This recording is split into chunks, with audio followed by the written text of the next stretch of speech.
Ball out. Bow, bow. Bow, bow. Ball out. Bow, Ball out.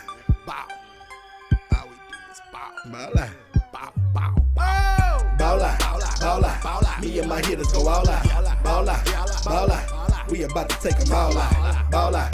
Ball out. Me and my hitters go all out. Me and my hitters go all out. We about to take them all out. Ball out. Ball out. Me and my hitters go all out. Ball out. Ball out. We about to take them all out. Ball out. Ball out. Me and my hitters go all out. Me and my hitters go all out. We about to take them all out. Dropping by the mall out. Come deliver mail on y'all route. Show them what it's all about. Just get called out. Fall out. Me and my clique, we don't fall out. Me and my chick, we don't fall out. We minding our business, keep y'all out. Break up, get up quick, then we hit licks till it's all out. I hate my job, I'ma call out. Boss of myself, child out. I'm a recruiter, a high percentage shooters. Gotta keep rifles and Rugers. Some people just trifling and losers. Watch for the jackets at night, they be cruising. I can put together. A.R. Kinston Yetta. My hitters be tough in the leather. Can't nobody do it better. Glock 9 with the F in. Step in with my best friend. Best friend Smith and West End. If you miss 6, still catch 10. Ball out. Stall out. Pulling up outside the y'all house. Empty till we all out. I got the juice and I'm crazy. And if you not a killer, don't say. Hit squad ain't nothing to play with. Undertaker and a grave dig. Best man like Tay Diggs. When you in the paint, gotta play big. Hitters ignorant like cavemen. Went from good fellas to made men. Ball out. Me and my hitters go all out. Shout out, ball out, get called out. Ball out. Me and my hitters go all out. Ball out. We about to take them all out. Ball out. Me and my hitters go all out. Me and my hitters go all out. We about to take them all out. Ball out. Me and my hitters go all out. Ball out. We about to take them all out. Ball out. Me and my hitters go all out. Me and my hitters go all out. We about to take them all out. Boss Cowboy Sports. Yes, indeed. We serious about balling out. Everybody got to know that. So, yeah, we just it's me. The OC can't make it. He picking up his daughter. But it was so much content that we wanted to kind of go over that we didn't get a chance to yesterday. But so I want to kind of talk about some of the stuff because we brought it up. And obviously, I want to say hello to some of the people I see in the building. I see you, Keith. He said, "What's up, Boss Cowboy?" I see you, brother. How you doing? Obviously, Moving the Chains is in the building. We always happy to see you. She said, "Don't forget to hit the like." Absolutely. Please do that. Obviously, because, people don't know that what happens a lot of times with YouTube is you got to tell YouTube that you like us so that they can continue to feed us into the recommends. So if you want us to be recommended, then just definitely continue to hit that like, and I appreciate that, Moving the Chains. And I see Tyrone Church in the building. What's up, man? Tyrone Church, I see you. So it's a lot of people don't know we've been starving Facebook. We intentionally been starving Facebook. We haven't been streaming on Facebook, mainly because we real close, and we getting close and close to getting to our first goal of 1,000. We gonna hit it. But let's talk about some stuff, because obviously the topic that we want to deal with today, or I want to deal with today, is Reggie Robinson, right? And some more stuff. We gonna kind of let it be a surprise. But Reggie Robinson is something that I'm very interested in. Let me see. Yeah, because it came out with Mike Fisher. Y'all give me 1 second to pull this up. Y'all be patient with me. But it came out with Mike Fisher. Y'all give me 1 second. Give me 1 second. Yeah, here it is. Y'all know I was going to find it, man. You got to be quick on the draw. All right. So it came out, obviously, that they moving Reggie Robinson to corner. All right. And so I tweeted it about this, and I put it out there. I said, corners to safety. Anybody surprised? A lack of priority at safety competition will continue to cost Dallas one way or the other. Because it keeps happening. It just keeps happening. And it's one of those things that I get nervous about. Because I actually spoke about this on the Boss Cowboy Sports Show. is safety, in my opinion, is greatly disrespected in Dallas. It's treated as if it's simple, like almost like any body, or you can get any DB to do it. It's almost like Dallas treats corner like, oh, you gotta take care of that, because who do we keep hearing about? Who do we keep hearing about before the draft? Horn, Surtain. The fans was talking about it. It seemed like it was a lot of, talk about it from within Dallas and what was being leaked out. And then when you think about 2020, I got to ask the question. I got to say, was the corners that bad?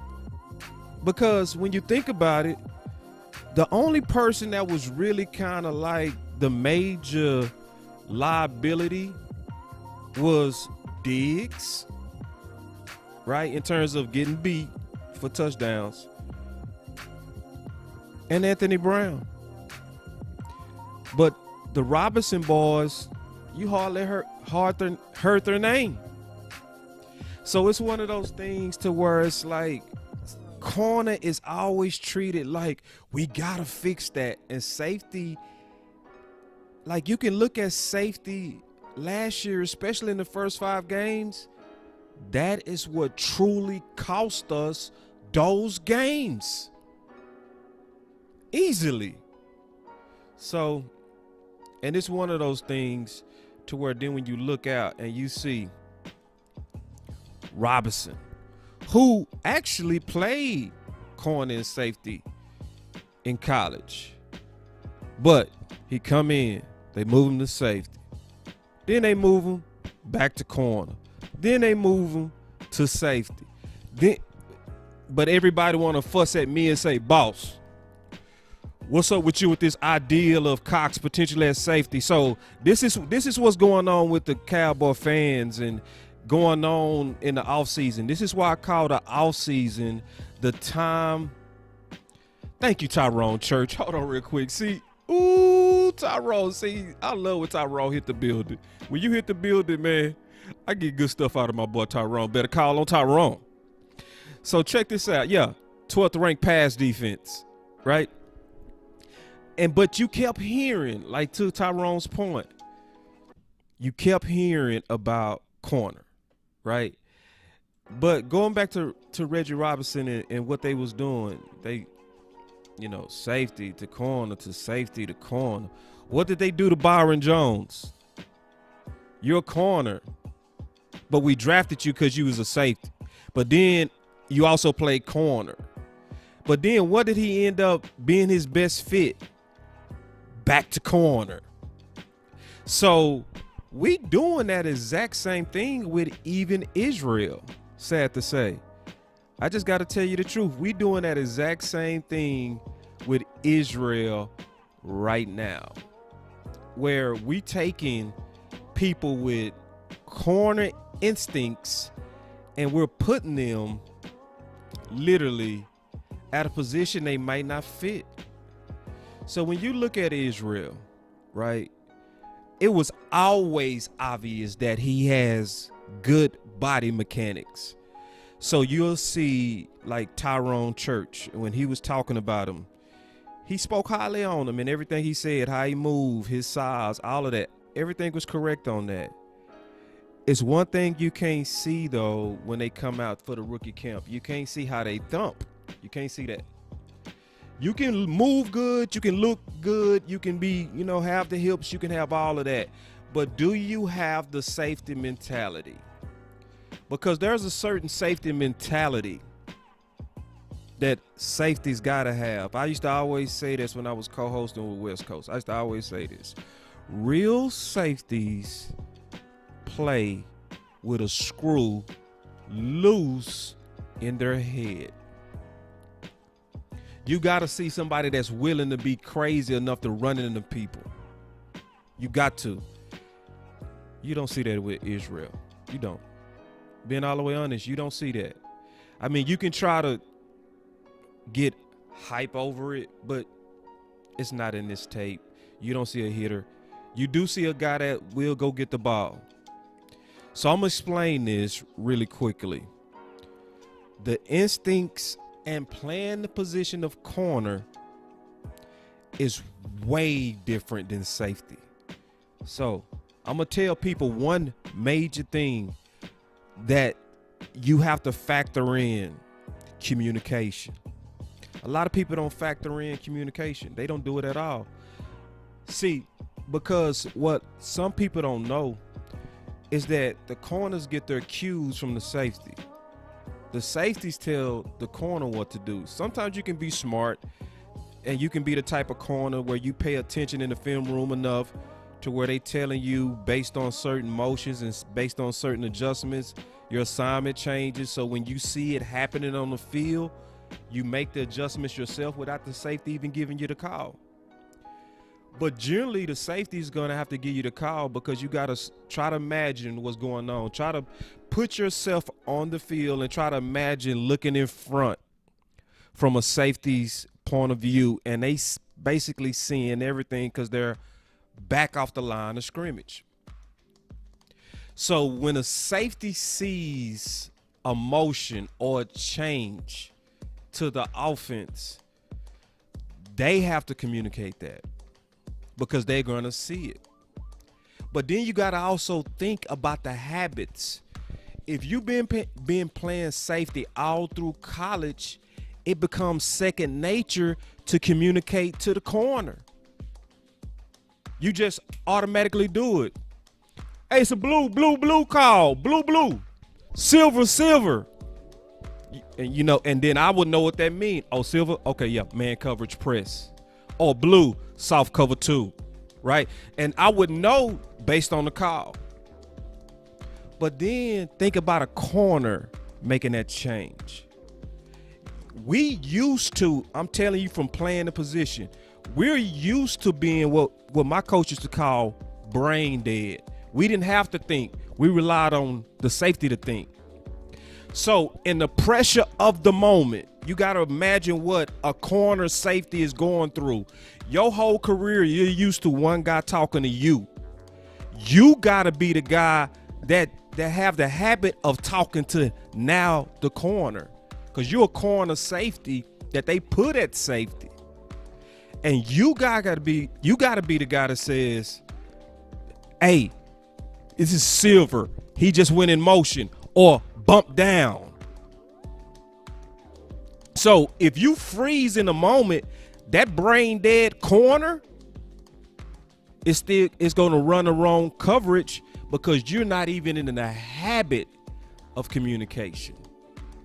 So that's one thing. Number two, what makes the transition from corner to safety exponentially hard is when you play corner, you're used to having a boundary as your friend, and you develop a certain type of feel for the sideline. You don't have that in safety. You got to get used to playing in space, and you got to know how to bait. You got to know how route combinations come together and how to play around that. And it takes years of play with coaching to get it down, plus your instincts.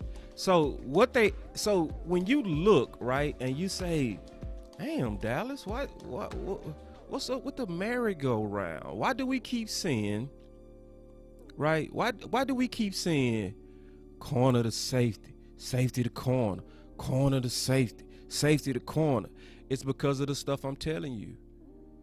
It's because of the stuff I'm telling you. Dallas keeps treating safety like almost anybody can do it. Like we can just stick a corner back there and it's go work.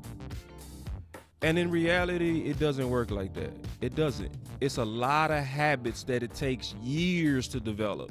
Years to develop. I'm going to say it like this. And I'm being all the way honest with everybody that's listening. So I'm going to tell y'all a story. Now, I was playing corner for 9 years at this point, from all the way from middle school all the way now to college. Okay, so I'm playing corner in college, and it took me to year 3 in college to where I really developed the full feel and understanding of reading quarterbacks, understanding route combinations, and all of that. So 7 years of playing a position before I felt like, okay, I got the full cerebral side down. But what Dallas is doing, Dallas keeps taking corners and saying, oh, yeah, you don't need instincts. We go coach it into you. No, it don't work like that. So until Dallas get real serious about safety, you will continue to see this merry-go-round. You will continue to see the switcheroo that we continue to see. And it's going to happen over and over and over. That's why I said corners to safety. Anybody surprised? Like with them going back and forth, they keep going back and forth. That's why I'm not surprised. What Byron Jones?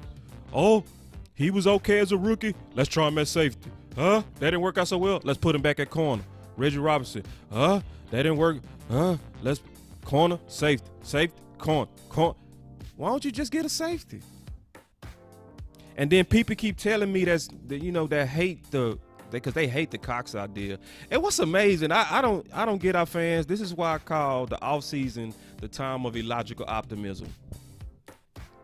Because people are literally excited about Israel playing safety, which he could. I'm not saying he won't. I'm just saying the chances of a guy developing a lifetime of experience in a year is just hard, okay? But it's possible. I'm not going to say it's impossible, but it's going to be very hard for him to develop pure safety instincts when you didn't play it like your whole career. Yeah, you dabbled in it, but you really didn't really excel in it. They moved you more around at Carolina in the nickel than safety. You didn't really move around, and you didn't really play the back end a lot at all, okay? But they get mad, like Cowboy fans say, oh, boss, give it up on Cox and all of that. And it's like, really, I'm not even making no big deal about Cox. I'm more so about let's put some good competition in there, because we right now got Kazi and Israel. We just took Reggie Robinson out of that competition pool. So we got a guy that's coming off of Achilles, and we got a corner, late round corner that we push back there to safety. Okay. So it's one of those things to where, how do you get excited about Israel at safety but get mad about Cox at safety? So it shows that during the offseason, some people want to win debates versus want to try to solve problems. I'm in this because I want to solve problems. I want Dallas to win 6. That's why I say our voice matter, because I wanted to create a platform to where good ideas from the fans, maybe from me, maybe from the conversations we have with others, can get in the building and make a difference. That's what we want. We want to make a difference. So people got to get off that. Like, it's like some of this fighting and stuff and debates don't even make sense. Like, you can't be excited for Israel as safety but anti-Cox as safety. It doesn't even make logical sense, especially when you consider the fact that you more than likely won't even see Cox this year, for everybody that's just so dead set that we would never absolutely move him no matter what. And see, let me tell y'all something, and I'm being all the way honest with y'all. Okay, I'm being all the way honest. Right now is the time you should experiment. This is the time you experiment. You do experimentation during camps. That's when you do it. That's when you try packages. That's when you move guys to situation, put film on them, see if they fit, see if it's a fish in water, right? That's what you're trying to see. You don't want to do it when the season starts. because now you're already fully acclimated to that defense and you pretty much been in that system for a while. But right around now, this is when you want to have a conversation. This is when you want to do experimental things. I was listening to Kelly Moore. He said the same thing when he was talking about OTAs when he was first the OC. He said, man, we doing a lot right now. He said, that's what we doing. We doing a lot. He said, we doing a lot. What we're doing is we putting stuff out there. I'm going to give y'all a good example. Do y'all remember the days where they was coming out and they was saying we was coming out with 10 personnel? For people that don't know what that is, that's when you have one running back and no tight ends, meaning they was coming out there with 4 receivers. When was they doing that, though? Training camp. They was doing that in training camp. Hold on real quick. I like this comment, man. I appreciate this one. I'm going to come back to what I was saying, though.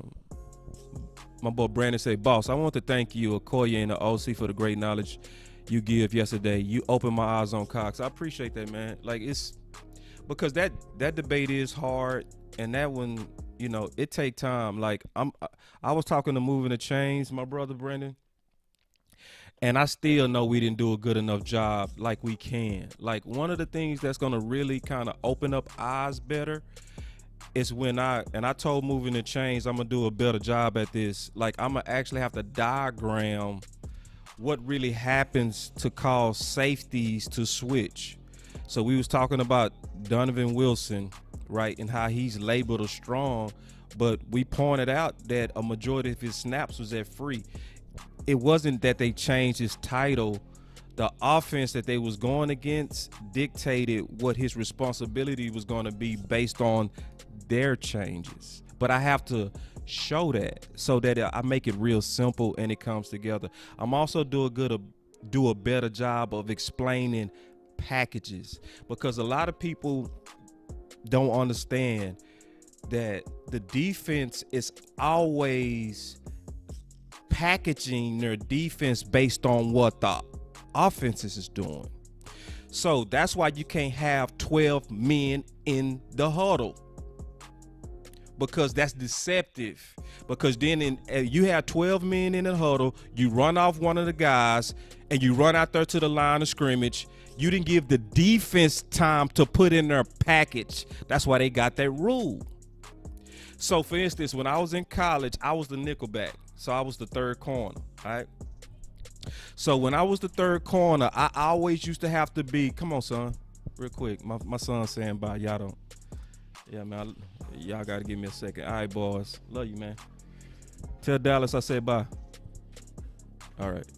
So I was the nickel, right? And so we all used to have to stay right next to a coach. And his only job was looking across the field at who was running out on offense. So if he saw 3 receivers run out, and they would do it fast, they would say, nickel, nickel, nickel, nickel, and we would have to run out. So that's what's happening. That's what's happening. So when you see, and this happens all the time, and Aaron Rodgers used to catch defenses substituting. Y'all remember that? How he would catch 12 men on the field and then go deep? That's because of the packages. So defense is always sitting there waiting first on the personnel of the offense to come out. Then when they come out, they look at and say, we countering with this. So it's a lot of nuanced stuff that happens in the game. And thank you, Moving the Chain. She said my boy's handsome. Thank you so much. But it's a lot of nuanced stuff that if we slow down and break it down, is to help people kind of see kind of like our point of view sometimes. You know, because our point of view and my point of view, especially talking about safety and corner, is from experience. It's not theory. It's from doing it. It's from being on that sideline. It's from walking out in the smoke. It's from having the facial fears of playing in front of 100,000 people, you know, and all of that, and settling yourself down and making a game situation feel like practice because of the amount of times you do something. So no, but yeah, it's a lot more we got to talk about that we didn't even cover on the Cox talk. You know, just straight up. So Dickie, what's up? He said, hi, Boss Cowboy Sports. What's up? And I know I caught a lot of people off guard. They weren't expecting us to go live right now. We just did it. Well, I just did it because I wanted to talk about some stuff. So that's Reggie Robinson. Another topic that I wanted to just kind of expose and bring out was more of what Sean Lee said. And I just want to kind of talk about that. And I want y'all to talk about that. Like, obviously, y'all know we do a good job of involving y'all. So after y'all kind of hear this stuff, y'all chime in and we'll get you in the show. You know that. So one of the things we brought out yesterday, we brought out the fact that Sean Lee spilled the beans on us going back to a 4-3. He said it very definitive. And we're going to talk about that. But I want to show something else on that interview, and then let's kind of get into it. So let's just kind of listen to it real quick. Here we go. In practice, where you were like, boy, this dude is a leader. This is our guy. You know, during that training camp, you know, Romo, he would take every couple days off, and Dak was the quarterback at training camp. You know, Romo, he would take every couple days off, and during that training camp, you know, Romo, he would take every couple days off. I say I want y'all to, I paused that for a reason. Romo used to take every other day off. Y'all heard that? Okay. Entitlement. Not out there working with his guys, not out there like Dak is. It's already been reported that Dak works with anybody and everybody that wants to work. If you the 7th or 8th receiver on the team, Dak is working with you. Dak reached out to Simi. That's why I said I wanted to talk about this. Dak reached out to Simi when we drafted him and said, let's get to work. Let's get to work. We talking about potentially the 5th, 6th receiver right now. So Sean Lee unpacked a lot. I really want y'all to listen. And Dak was the quarterback. So normally with a rookie quarterback on defense, we're getting picks all day today. We're about to beat the offense up. And so a 2-minute drill late in practice, I'm like, I know the play. I know what's coming. It's a slant to Dez. I'm going to go get this. I break on it. Hold on. I got to slow that down. One of the things I love about that is Sean Lee intelligence. The fact that he knew the offense's audibles and he was like, oh, this is a slant. I know the call. That showed you, man. That boy was always tuned in. I love Sean Lee. I love that man. I go to get it. He puts it on the back shoulder of Dez, perfectly thrown, no problem. And he had done that all practice. And it wasn't an issue. It was his first time really with the ones against an NFL defense. And he made it look easy. I mean, that's been him from the start, is how cool he is, how composed he is. And another thing is how he faces adversity. Anytime there's adversity, he says, bring it on. And that's why I know with the injury he has, he's coming back better than he was.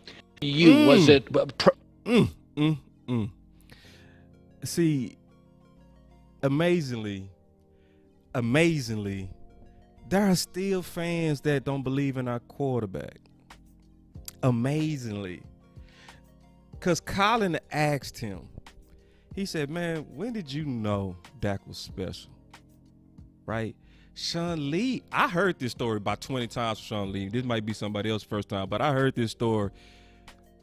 But it shows you we got a guy with that it factor. We got that guy.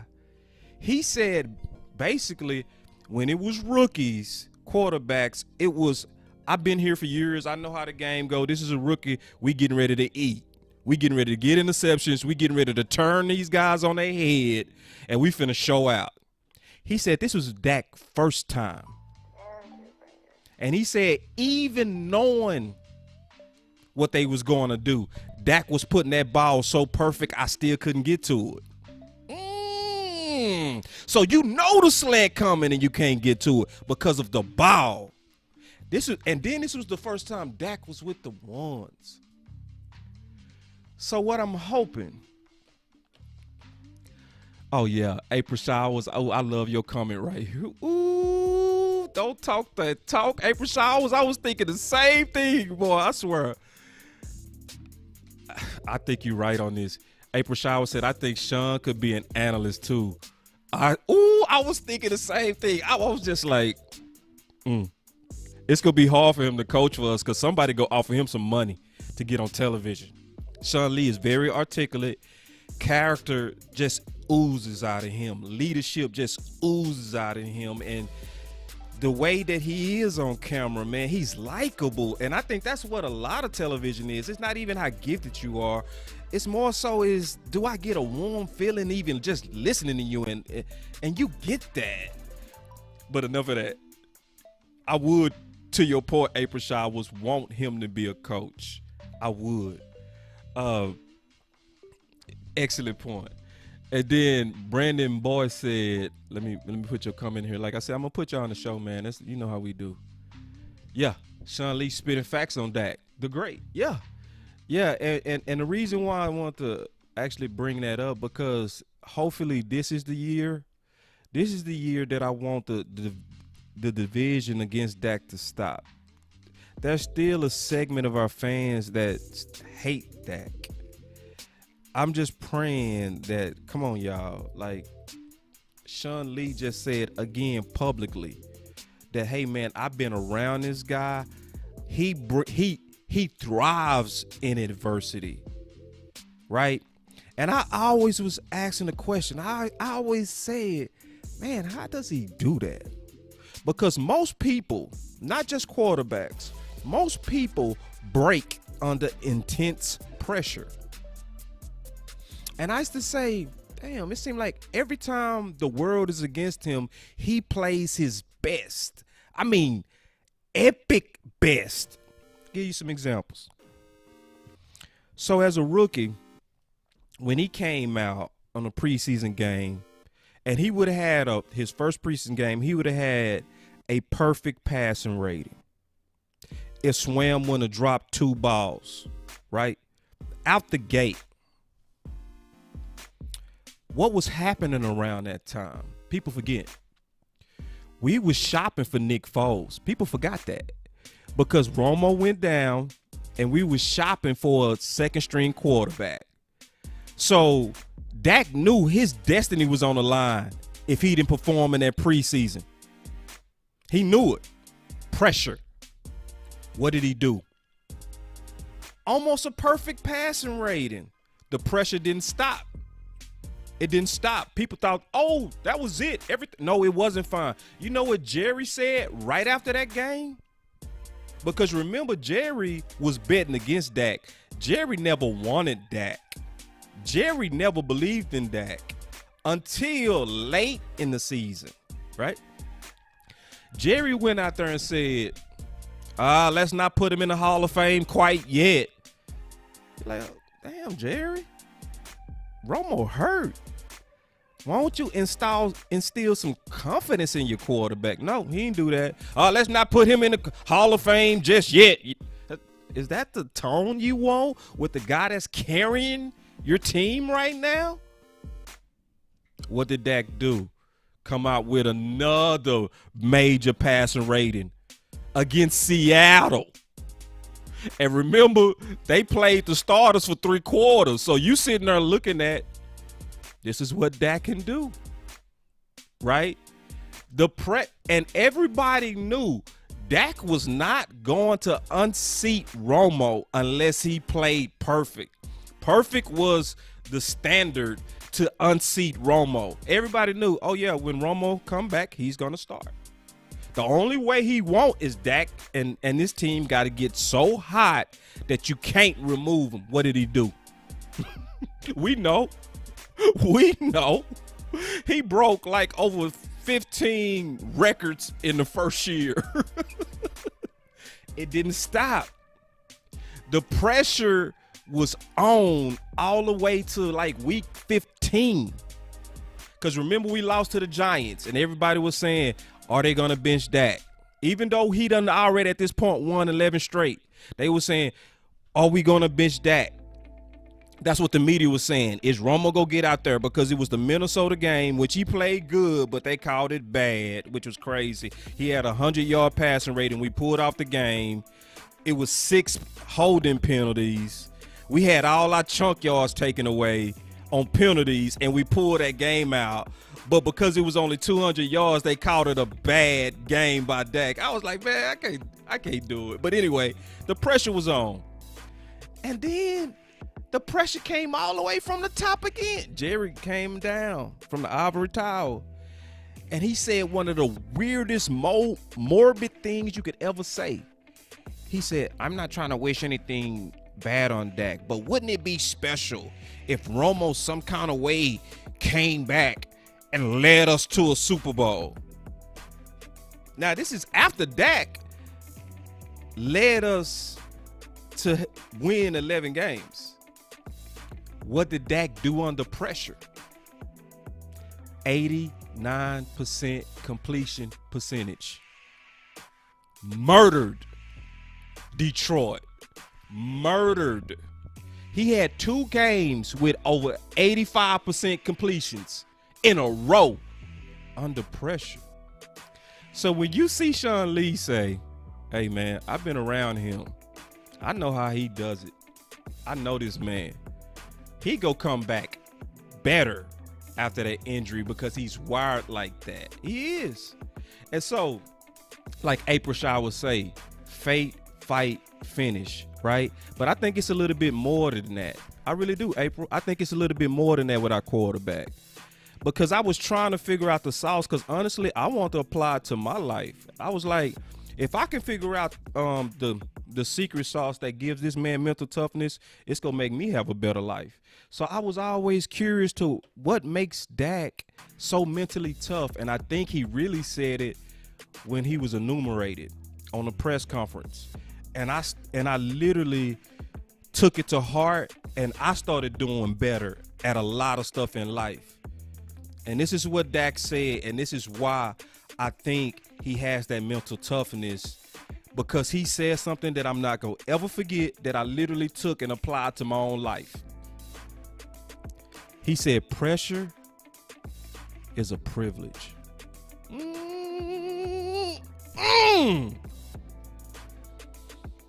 I got it too.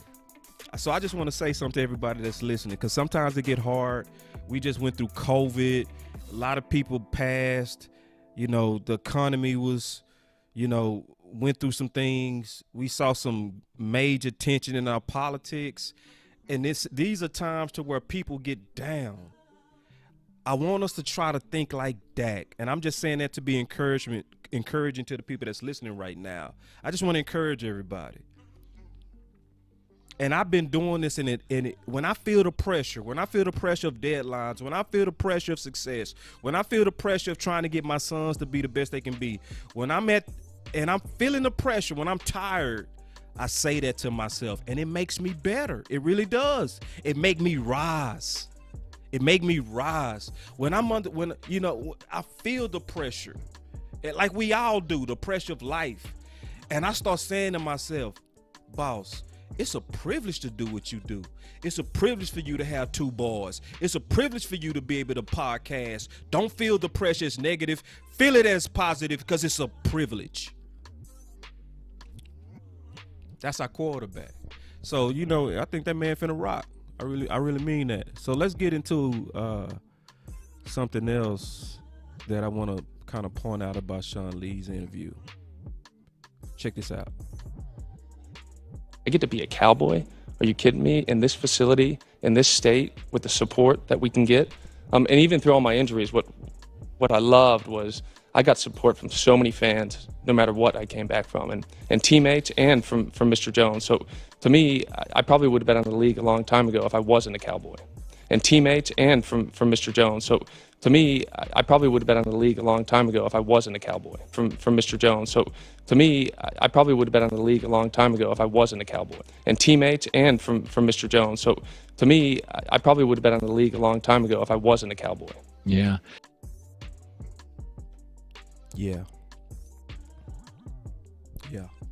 So, it was a lot to take away from that Sean Lee interview. First of all, it's time for us to stop calling the Jerry guys and the Steven guys and the Gary guys conspiracy. It's time to stop. I mean, Sean Lee just said it out his own mouth, man. He knew himself he was past due. And I love Sean Lee. I think Sean Lee is the epitome of what you want in a teammate. Professional, went into the building every day and told the young guys, man, we're nothing. We living off the shadows of the former champs. Just perfect tone, perfect. But when a man himself says, I played longer because they wanted me to. He know if he would have been on the other team, they would have let him go. Some people would be like, that's loyalty. Yeah, that's loyalty to him, but that's disloyalty to what's best a lot of times for your team. It's disloyal. It is. And this is coming from a place of love. Because it's a hard job. Nobody go ever say that it's easy to be Jerry and Steven and Will McClay. It's hard. Because every day you see a Parsons and you see his baby and you see that, you also got to know Parsons eventually go walk out that door. Because that's the life of football. The average career is 3 years. So all the goosebumps and stuff that you see, you can't get so in love with any player to where you start betting on them against common sense. And then this is another thing I'm gonna say about that, because this is important to me. Yes, Sean Lee did say the players play hard because Jerry and them believes in them. But Sean Lee, that's not all the way true, man. That's not all the way true. He believed in you. He liked you like that. He liked Witten like that. He liked Romo like that. He don't like everybody like that. Everybody don't get that treatment, and that's the problem. Because Hearns didn't get your treatment. Hearns broke his ankle for a first down. When Garrett was holding his hand, the first thing out his mouth was, did we get the first? With his ankle turned the other way. When he was in the hospital, because I talked to his mom, podcast gave me the privilege to talk to him and his mom with my brother West Coast. These are stories I know firsthand. Like talking to him. His mom said, totally unselfish. Hearns, when she checked on him, he didn't say, Mom, what you think will happen to me? Mom, what's going on? You doing okay?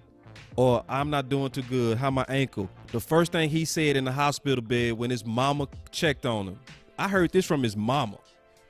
The first thing Hearns said was, did we win? And did my broken ankle help us win? But you know what Dallas did to him? It wasn't like Sean Lee. They waited till the whole free agency was over with. And at the very last minute, they cut him. No, they didn't cut him. I'm sorry. They gave him an option. They said, you go either come down at this price or we're going to have to let you go. Now, they could have did that early. They waited to the very last minute when everybody already acquired their athletes. Nah. So everybody don't get that Sean Lee treatment. Look at Crawford. Look how patient. Rumors are that Crawford went to them and was like, hey, I already know. pay cut time. And they was like, no, we're going to pay you.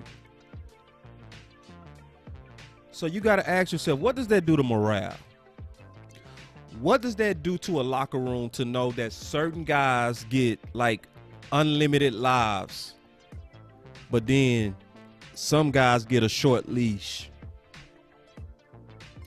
What you do with an environment and culture like that is you make, honestly, a lot of guys actually more selfish. And worse, you make some guys sycophants, kiss butts, because you see the culture is, I got to get on certain people's side in order to have longevity in this particular culture. So you don't get a team that's trying to impress front office from football play only. You get people that's trying to play with football play and posturing. And it doesn't max out your organization. Like Mob Rick said. Mob said it best. Jerry likes his guys. It's true. It's just true. So, and this is why I say always at the end of my show, it's about being loyal versus being devoted. It's about being loyal. And, you know, it's a lot of people might even be listening to the show and they'll say, boss, you're giving me bad vibes. I want to be optimistic. And I understand.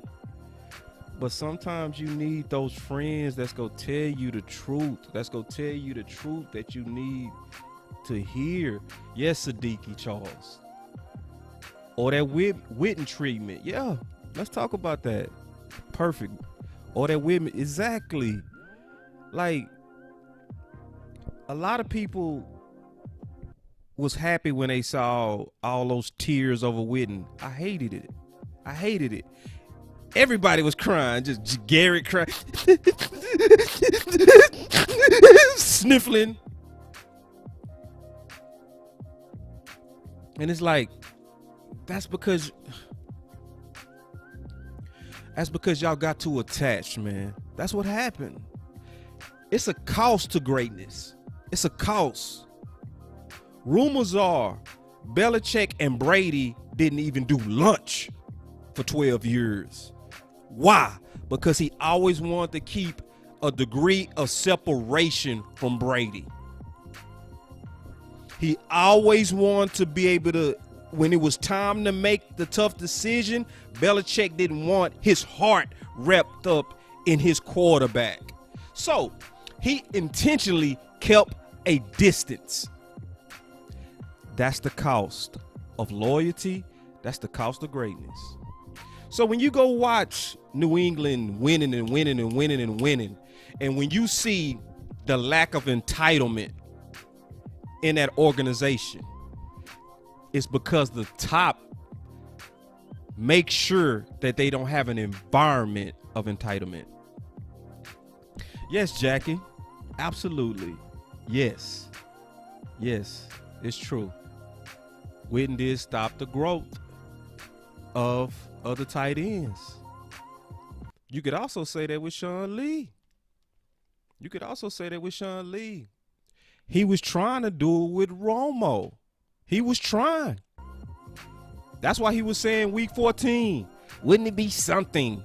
Wouldn't it be something if Romo some kind of way? Now, Dak just won you 11 games straight. He broke the franchise record in consecutive wins. Moving the chains.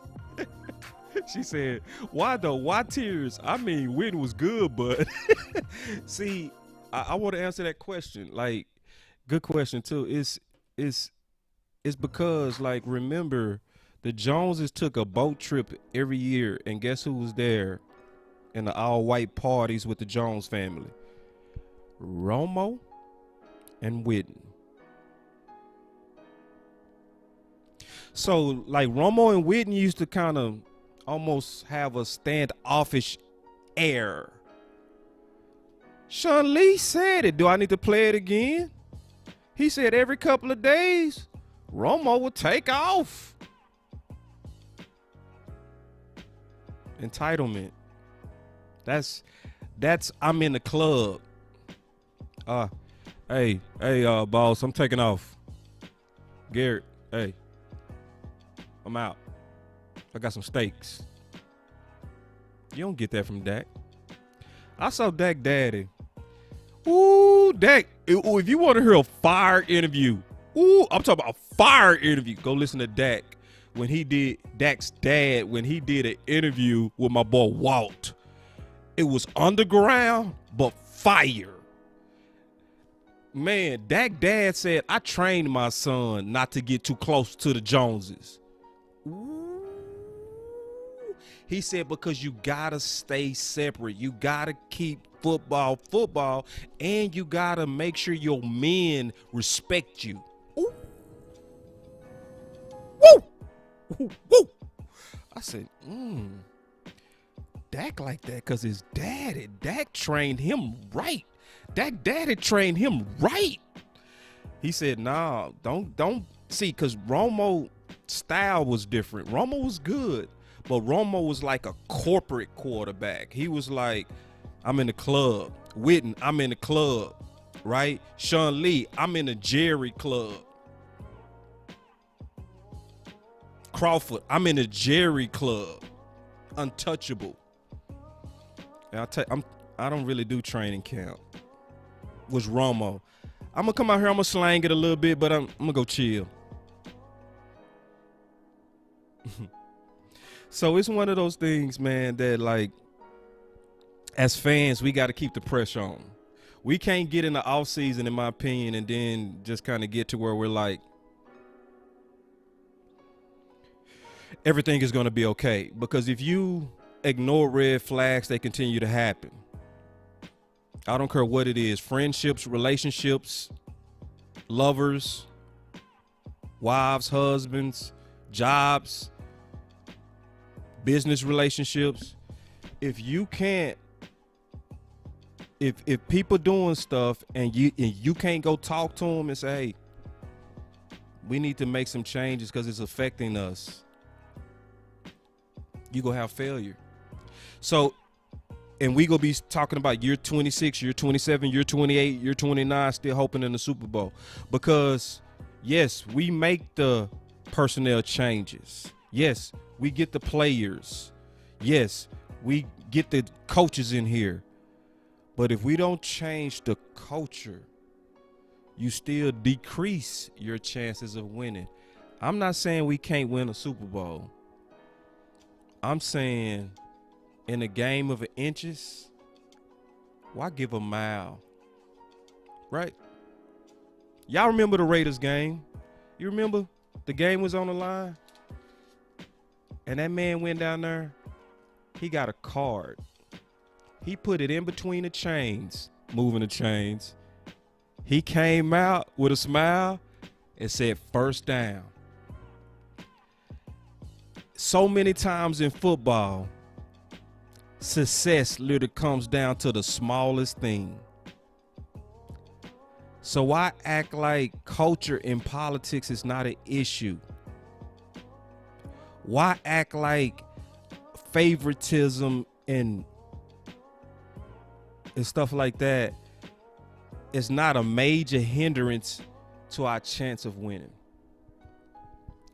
So, obviously we exposed yesterday, and I'm gonna play it again real quick. I'm gonna play it again and then we'll go from there. I'm gonna play this real quick. Y'all stay with me. Where you just knew this scheme, this team is just not working. Players aren't buying in. Well, I don't know if we didn't buy in, but we knew early that we weren't playing defense the right way. I mean, you look at some of the games and the rush yards we gave up.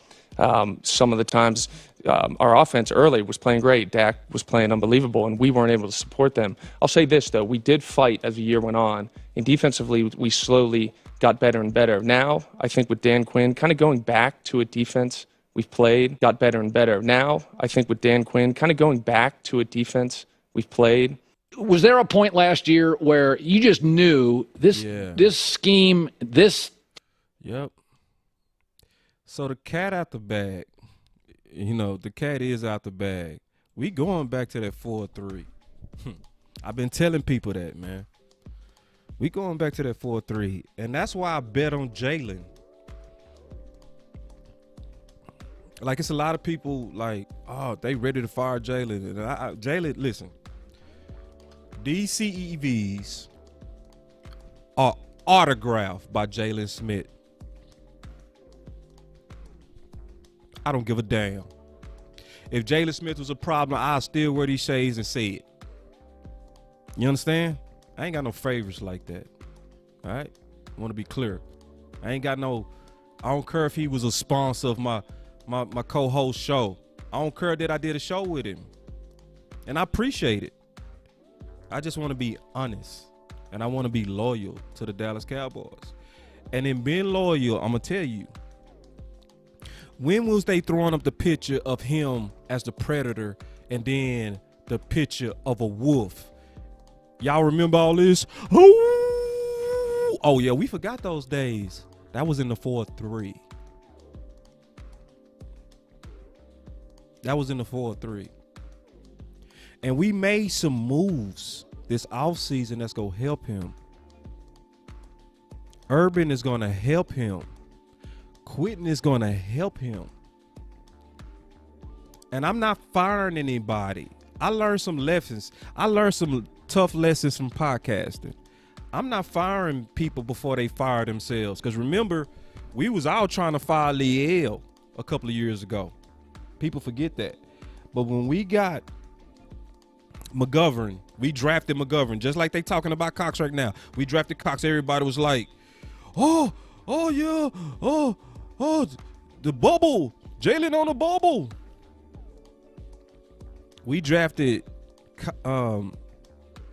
my boy from Penn State. Man, why his name just go all the way out of my head?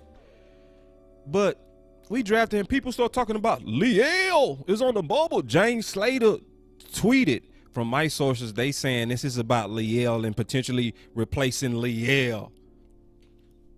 A year later, Liel got a contract.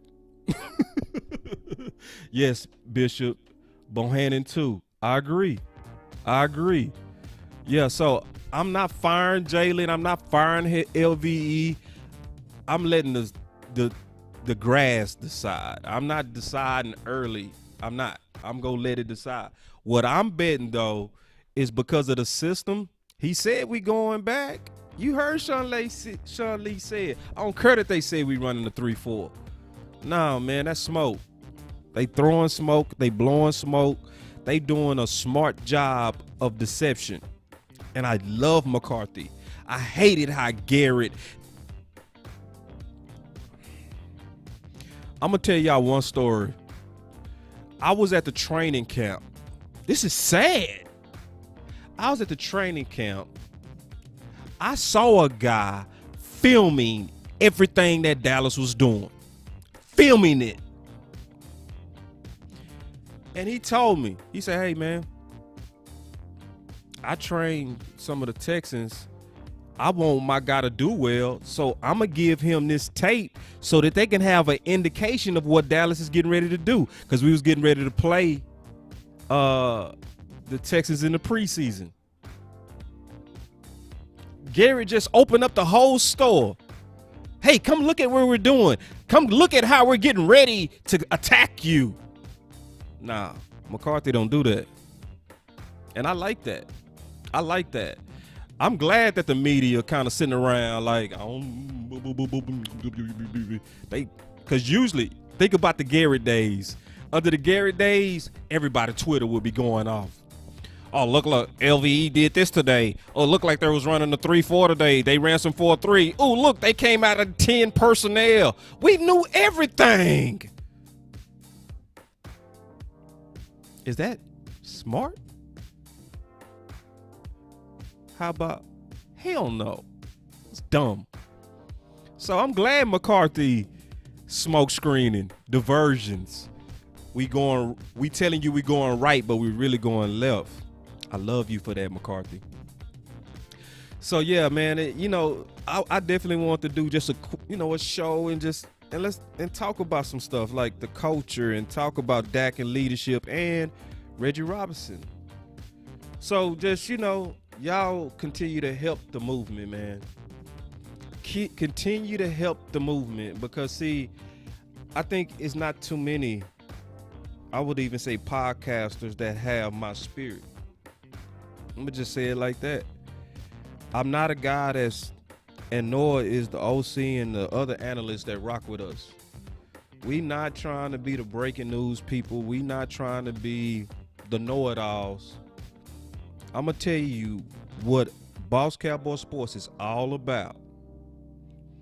The mission of Boss Cowboy Sports came from one of my friends, Barry Gibson. After I did my first podcast with West Coast, I was talking ball and I know ball, But I was trying to say, boss, what's your identity? Who are you? You got to ask yourself that sometime. What are you in this? And Barry gave me the answer. He said, boss, man, forget what everybody doing. He said, forget that. He said, everybody copies. Everybody is just regurgitating what other people say. He say, we make the news. We create ideas. Boop. Some things hit your spirit. I said, yep, that's it. So, you'll see people, they don't like the ideal on Cox because it's an ideal that was created. And I didn't originate it because obviously other people think like that. Okoye, a whole lot of other people think like that. But everybody don't have the courage to say it, and everybody don't have the courage to lobby for it. Because in my heart, I'm pushing for ideas to get in that building that could help us win 6. And sometimes you take bullets for it. It's cool. I can handle that. Pressure's a privilege.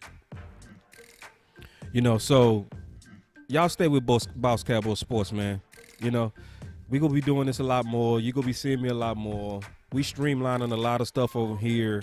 That's gonna make it easier for us to do shows, go lives, showcase the team, showcase everything we got going on. It was bumpy to get here though. We had system issues, echoes when we used to try to feed in some of the team members through different systems. All that's been handled now. So we will be able to stream and go live faster and more. You'll get way more content from Boss Cowboy Sports. And obviously we appreciate for everybody that like and subscribe. So make sure you do that with Boss Cowboy Sports on Facebook, because the last day of starving Facebook is Saturday. I'm starving Facebook up to Saturday. After Saturday, you're going to start seeing a lot more posts on there. Also follow Twitter, because Twitter been rocking lately. We go heat up Instagram, and definitely help. Before you get off, hit that like button and help us get to 1,000, because that's going to take us to a new stratosphere. And also, lastly, we do appreciate everybody that support the movement financially any kind of way. We don't care if it's $1. We have people give way more than that. We don't care what it is. It's just a way to support the movement. And we always say this, and I believe this, and hopefully y'all can sense this genuinely from me, because it's genuine. It's about being loyal, not devoted. And that's why you go continue to get the content that you get from Boss Cowboy Sports. Y'all stay up, and I really do love you. Peace.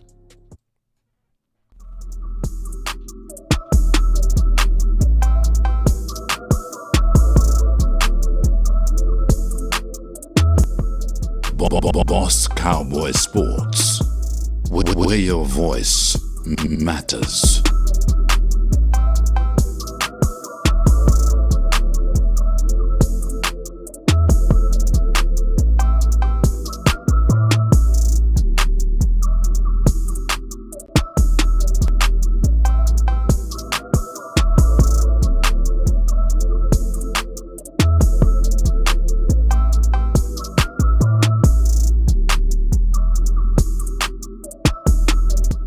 Boss Cowboy Sports.